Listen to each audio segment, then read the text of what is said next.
So here we go. We got the 3-0 Pittsburgh Steelers to take on the 1-2-1 Philadelphia Eagles. Who do you got?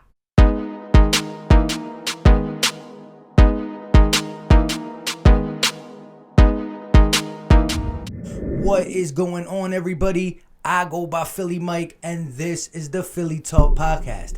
If you guys are new to the channel and love talking Philly sports every single day, well, go right ahead and hit that subscribe button and make sure you turn on post notifications so you know when I go live or drop some content. On that note, if you believe the Eagles probably going to be underdogs but have a chance to pull out a W, smash that like button. With all that being said, let's get into the battle of Pennsylvania. So as we all know, the Philadelphia Eagles are coming off a big victory, being 8.5 point underdogs in San Francisco against the 49ers, and we came out with a W. On the other hand, the Steelers had 2 weeks to prepare for the Philadelphia Eagles because they were supposed to play the Tennessee Titans, but with the COVID-19 all through the Tennessee Titans locker room, they used this for a bye week. So it's not good to have a bye week early, because if you need that bye week to get healthy later in the season, well, you don't got it. However, it's good to be 3-0, get a rest already, and if you look at it, the Steelers are one of the most healthiest teams in the NFL with 2 guys on IR. That's all compared to the long list of IR players the Philadelphia Eagles got, which we added 2 more today.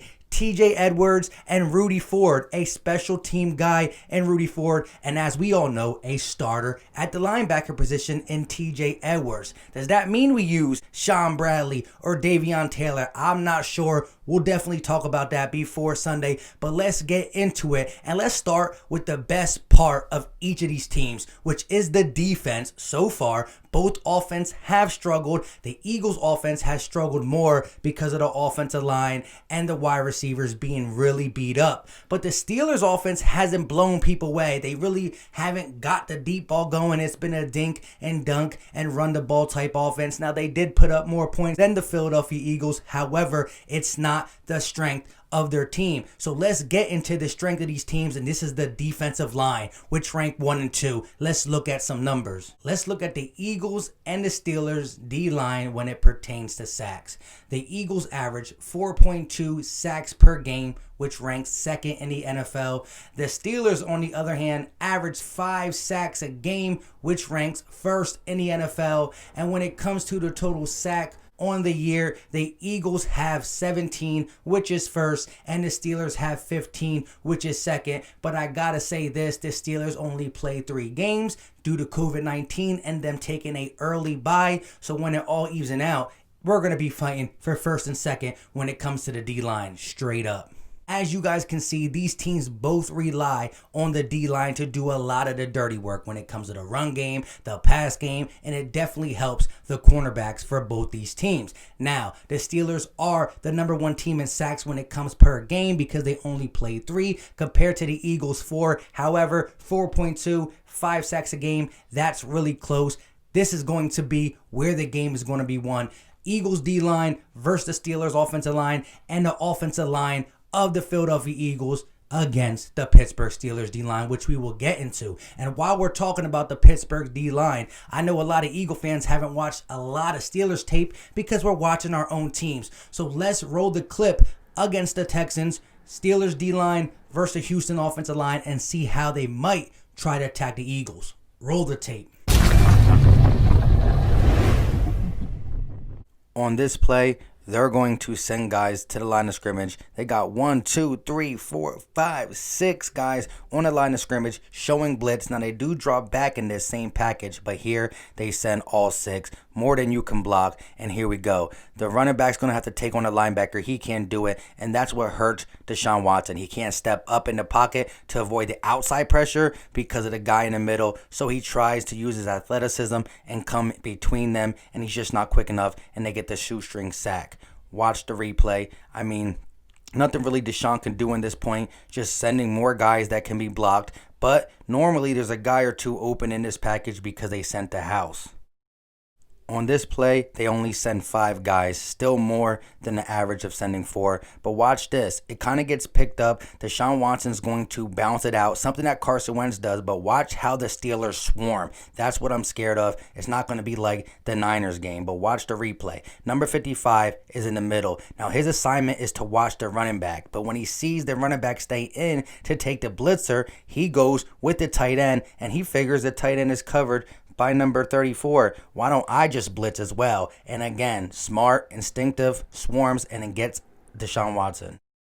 On this play, they just send 4, and the nose tackle beats the center and gets Watson. As you see, the ends keep containment and don't allow Deshaun to step out, so he has to step up, and it's an easy sack. Here, you got TJ Watt just blowing up this offensive line, getting right at Deshaun for an easy sack. Now look at the replay. You got the tight end who's going to chip, and you got the right tackle. The right tackle should be worried about the inside protection because he can't get beat outside in a speed rush because the tight end's going to chip, but he's worried about the outside. Bad communication. The tight end's going to chip. JJ Watt still just explodes in the inside where the right tackle should have been more worried, and it's an easy sack for TJ. Again, that D-line is dangerous, just blitzing 4, but they will throw stunts. They will mix in some blitzes. Right now, they're the heaviest blitzing team in the NFL through their 3-game sample size, which ain't a lot. But I think, knowing our struggles with the offensive line and them seeing the first 3 games of Carson Wentz where he wasn't so accurate and on point, they will bring the heat. So I'm prepared for that. So let's get into the Eagles offense versus the Pittsburgh Steelers defense. Let's talk about it. When it comes to this offense, the most important thing is to protect Carson Wentz, which we did a great job against the Niners doing. However, they were down 3 of their best pass rushers in Nick Bosa, D Ford, and Solomon Thomas. Now, when it comes to the Steelers, they're not missing nobody. I would be okay if TJ Watt or Devin Bush or Bud Dupree wasn't there, but that's not the picture. But when they match up against our offensive line, Bud Dupree always plays on the left side and TJ Watt always plays on the right side. So it's Lane Johnson or Jack Driscoll taking on TJ Watt and Jordan Mailata taking on Bud Dupree. Now, I'm interested to see how they start the game. Will they blitz as much as they've been? Because if they do, I believe it's going to be off the left side because confusing Jordan Mailata, who is a young player when it comes to the NFL, will be key. He's been great in the one game we've seen him on one-on-one because he's just a beast of a man and he's quick with his feet, quick with his hands, and he can move one-on-one. But if they throw in stunts and that 1 second delay on who to pick up and where could confuse them. Sending 2 blitzers on that side, which one does he pick? How does he communicate with Nate Herbig? All that is going to play a part, and I think that's where they're going to try to attack the Philadelphia Eagles offensive line. So Doug Peterson continue to roll the pocket and prefer to roll to the right side to protect Nate Herbig and Jordan Mailata from the blitzes that come on the left side. Now, Carson Wentz is going to have to be smart. Like I showed you in that play, Deshaun Watson, who's a freak of an athlete, when he tries to extend the play, they swarm. They group tackle. And so he beat a couple guys breaking tackles against the Niners. It's not going to be as easy against these Steelers. So pick your poison on when to extend and when to get the ball out of your hand fast on your hot route. We got to have a lot of short and intermediate passes. I do want to take this shot because the Steelers this year has been known to let the long ball. And if we can get Deshaun Jackson, that would help. He hasn't helped much in 2020, but in this game, it would help.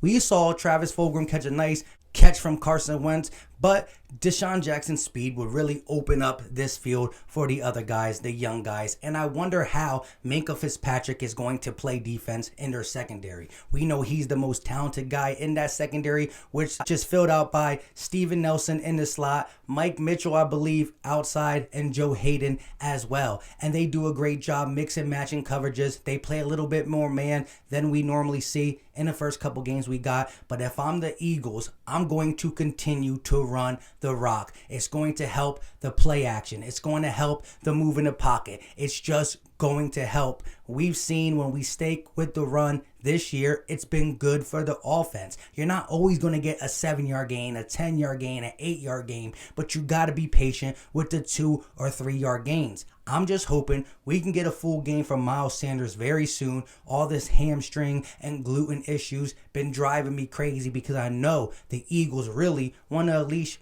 Miles Sanders. And I'm interested to see how much they go back to 2 running back sets, 21 or 22 man personnel with Boston Scott and not Adrian Killins. But the one thing I want to see from this Eagles offense, because of the offensive line being messed up and the wide receiving core being down to the young players, is empty back sets. Because when you come out with an empty back sets and 3 receivers to the right and 2 receivers to the left, even if one of them is Zach Ertz and not a real receiver, a tight end, it opens up the defense. It makes them tell you what they're doing. Are they playing zone? Are they playing man? Do they want to blitz? Now, he will show blitzes and drop back, but he's probably going to drop back into a small zone. Carson Wentz can still see that and read and react. But when you have an empty back set, like that video I did with Joe Burrows, it really tells what the defense is doing. And then Carson Wentz can change his routes up, get to his hot routes, and quick throw the ball out like he did to John Hightower on that key 4th and 4.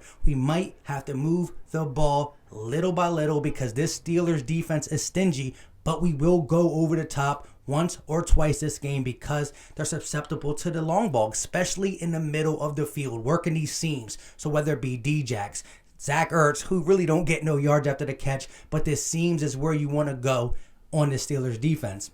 Now, when we flip it over and we look at the Eagles defense versus the Pittsburgh Steelers offense, well, there's a lot of things I want to see happen. And mainly, the Eagles D-line dominate like they did against Cincinnati, like they did against San Fran, set the tempo. Our guy, Big Play Slay's been locking one side of the field up. Jalen Mills, his first game back, I know it was with Nick Mullins throwing to Deebo Samuels, Brandon Ayuk, Kevin Bourne, and George Kittle, but still, Jalen Mills did really good, and I like the mix of Epps and Kavon Wallace. I think Kavon Wallace showed a lot trying to D George Kittle, which is a tall task for anybody, especially a rookie. Now, I'm interested to see where they go. Sean Bradley, Duke Riley, Davion Taylor, who's coming in for TJ Edwards. Oh, I can't forget pick 6, Alex Singleton. I wonder who's going to come in and get them reps at the mic where TJ Edwards be playing. Well, I know Gary be playing the mic as well. So I'm curious to see what they do.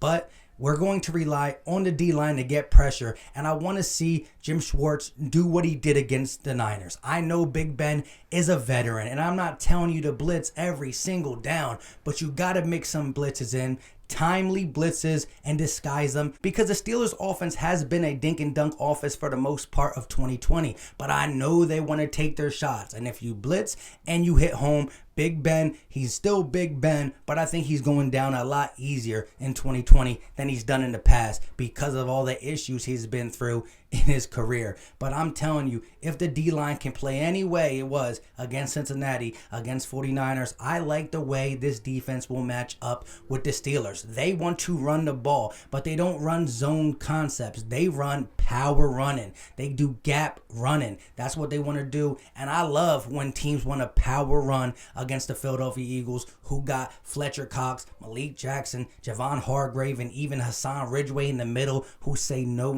you cannot go up the middle. You're not going to power back me. So I like that matchup. And again, Juju Smith-Schuster, a guy who I think Slay can take away. And I'm not super scared of Deontay Johnson, who has better stats and was drafted after J.J. Arcega-Whiteside and James Washington, or something Washington, who's normally their deep threat. But again, they haven't been going deep. And when it comes to the tight ends, who've been killing us all year because of T.J. Edwards and Nathan Gary, Eric Ebron is pretty good. He make a living as a tight end, catching in the red zone, but I don't really fear him from 20 to 20. But when they get in the red zone, definitely watch out for Eric Ebron. He's a guy who has multiple games in his career with 2 touchdowns. Only like 50 yards, but 2 touchdowns. He's been a red zone target his whole career, so that's when you really want to watch him. But it all comes down to the D-line. This team lives or dies by his D-line because Jalen Mills played pretty good.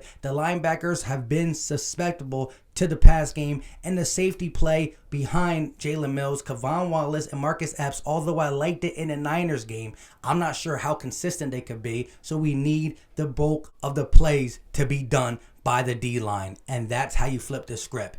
I think it's going to be a great Pennsylvania defensive battle. I can see the score being really low. However, I will not give a score prediction in this game for the simple fact I didn't do it last week and we won. And I'm going to keep that superstitious thing and not pick the score. However, I want you guys to give me who do you think is going to win and what is your score predictions in the comment section. You guys know what time it is. We out.